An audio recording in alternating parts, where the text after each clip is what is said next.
미국 우선주의라는 구호를 외치며 한국을 향해 날아온 칼날은 예상치 못한 결과를 낳고 있으며 미국 남부의 조지아주에서 벌어진 충격적인 사건의 최후가 드러나고 있습니다. 트럼프는 한국을 향해 관세 압박, 방위비 분담금 인상, 첨단산업 투자 협상이라는 3중 포위망을 동시에 펼쳤습니다. 그러나 한국은 더 이상 과거 IMF 외환위기 당시처럼 굴복하지 않고 강경한 자주 국방 노선을 내세우며 주한미군 주둔의 필요성을 역으로 미국에 대묻고 있습니다. 급기야 트럼프는 데니얼 드리스콜 주한미군 육군장관을 서울에 파견해 중국과 러시아 드론 위협에 공동 대응하자며 설득에 나서는 상황에 이르렀습니다. 이는 트럼프식 압박의 칼끝이 결국 한국의 단호한 태도 앞에서 무뎌지고 있음을 상징하는 장면입니다. 트럼프는 에이펙 정상회의 전 일본에는 이틀 체류 일정을 주며 달랬지만 강경하게 맞선 한국에 대해선 단 하루 방문 가능성만 거론됩니다.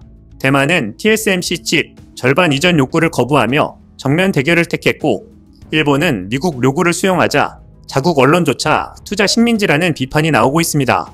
한국을 만만히 봤던 트럼프의 강경책으로 벌어지는 일들 지금부터 함께 확인해 보겠습니다.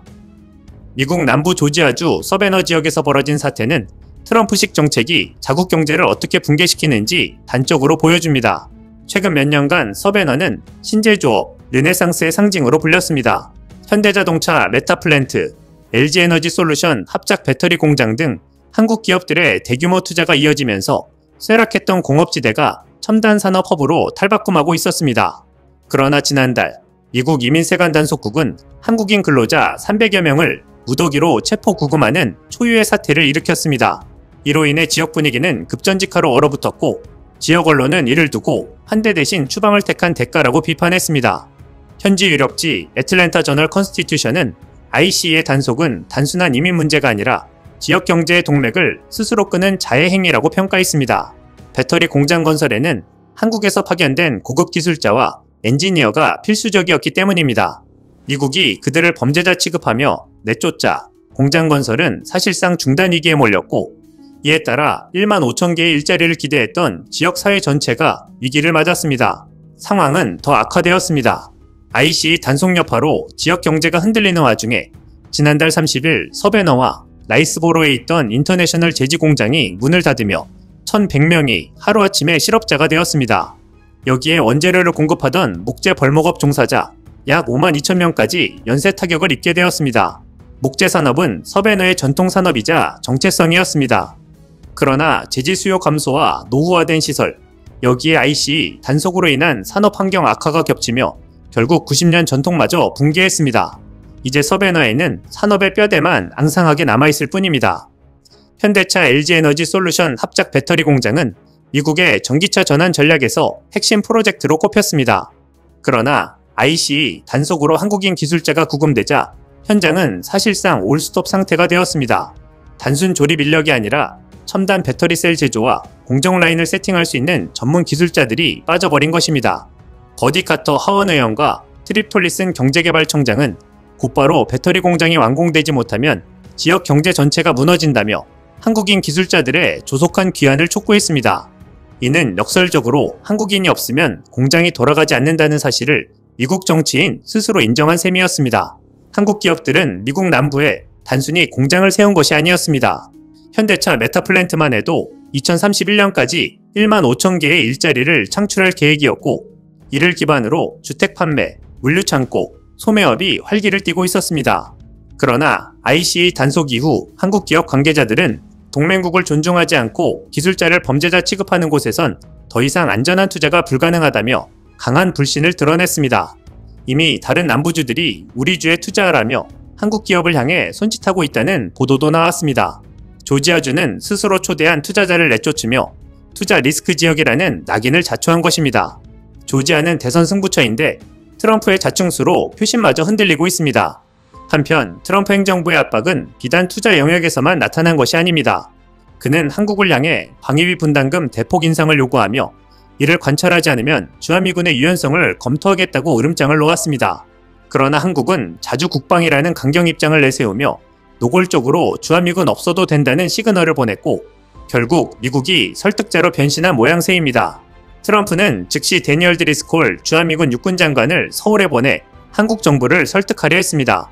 드리스콜 장관은 중국의 1,300만 대 드론 생산과 러시아의 400만 대 드론 양산을 거론하며 한국과 미국이 공동 대응하지 않으면 한반도 안보는 위태로워질 것이라고 강조했습니다.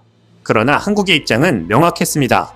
방위비 분담금과 관세 협박, 그리고 대미 투자 협상을 패키지로 압박하는 미국의 태도에 더 이상 끌려가지 않겠다는 것이었습니다. 흥미로운 것은 일본과 대만의 태도입니다. 일본은 트럼프의 투자 요구를 사실상 그대로 수용하며 그 대가로 트럼프가 27일부터 29일 일본에 이틀간 체류할 계획을 세웠다는 보도가 나왔습니다. 일본 니혼 게이자이는 일본이 미국에 고분고분 투자 카드를 내주며 사실상 스스로를 투자 식민지로 만들고 있다고 비판했습니다. 아사히 신문 역시 미국에 예속된 일본의 길은 장기적으로 산업 자율성을 훼손할 것이라고 경고했습니다. 반면 한국은 통화 스와프와 투자 협상에서 강경한 입장을 고수하며 트럼프가 한국에는 당일치기 방문만 검토한다는 말이 흘러나왔습니다. 대만 역시 트럼프가 제안한 TSMC 칩 생산의 절반 이전 요구를 거부했습니다. 이에 대해 대만 언론은 트럼프가 이를 빌미로 안보 위협을 가할 수 있다고 분석했습니다. 즉, 한국과 대만은 트럼프의 압박에 정면으로 맞서고 있으며 일본은 안보를 이유로 투자를 수용하는 노선을 택한 것입니다.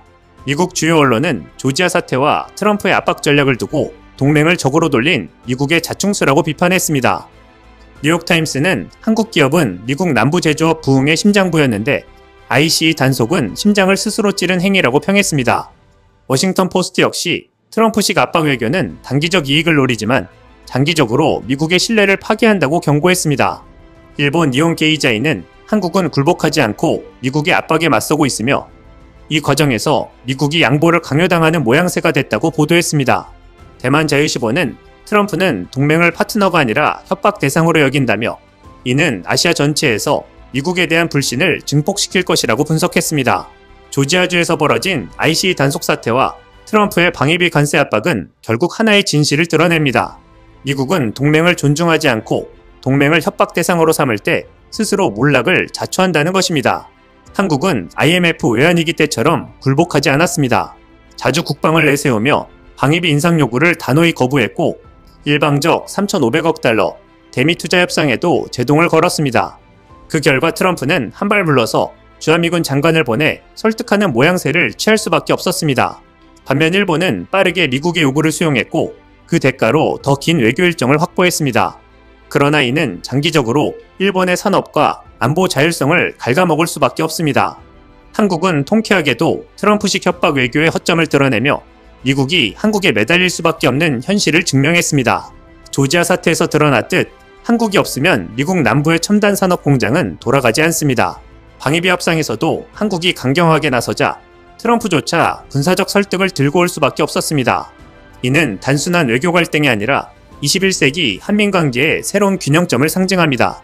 한국은 더 이상 수동적 동맹국이 아니라 미국 경제와 안보 모두의 필수적인 전략적 파트너라는 사실을 전 세계에 보여주고 있습니다.